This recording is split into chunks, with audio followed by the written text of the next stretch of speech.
nombre es María José Gutiérrez, soy estudiante del programa de Regencia de Farmacia y hoy les voy a hablar de los 3 compositores que escogí para hablarles de su aporte técnico, de su impacto cultural y social y de su legado pedagógico compositivo. Entonces empezamos por Francisco Tárrega. Su aporte técnico, empezamos con la postura. Él estableció el uso del apoyapié en la pierna izquierda para elevar la guitarra, permitiendo una ejecución mucho más cómoda y técnica con una mayor libertad y alcance para ambas manos.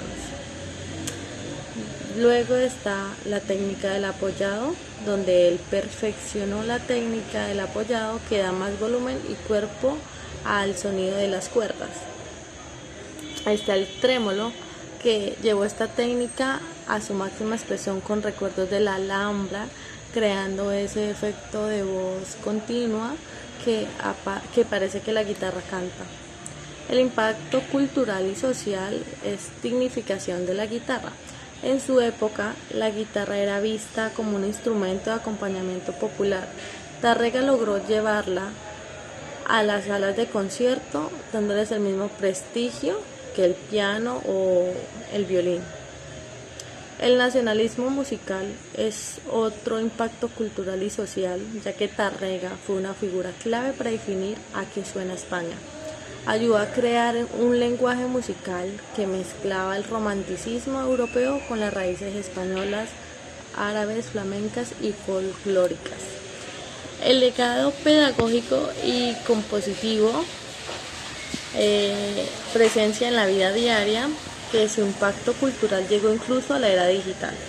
Como mencionamos, hubo un fragmento de la obra Gran Vals, seleccionado por Nokia, convirtiéndose en una de las melodías más reproducidas en la historia de la telefonía móvil, llevando la música de Tárrega a los oídos de miles de millones de personas que quizás ni siquiera sabían su nombre.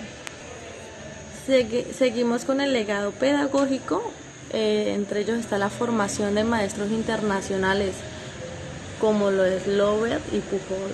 No solo tocó, sino que les enseñó.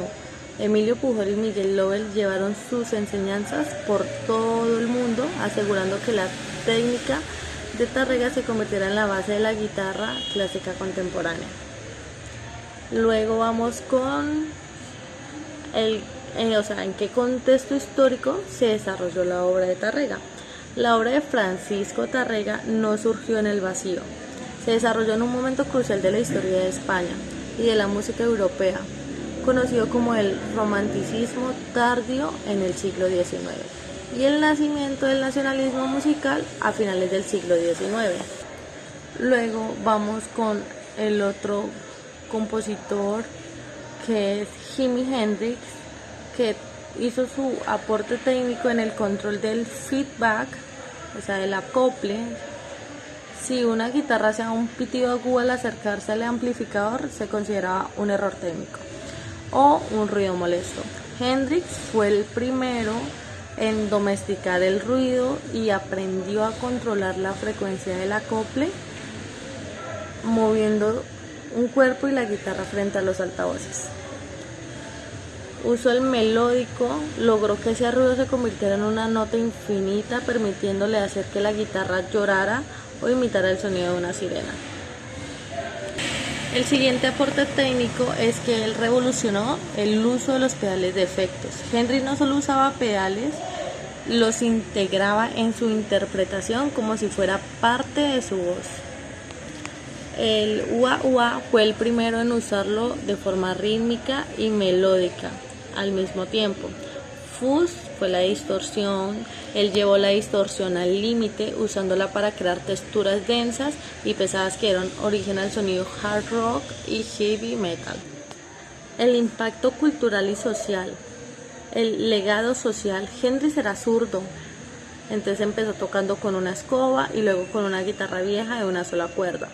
Su ascenso a la cima demostró la innovación tecnológica, los pedales y los amplificadores. Combinada con el talento puro, podía romper cualquier barrera social y económica.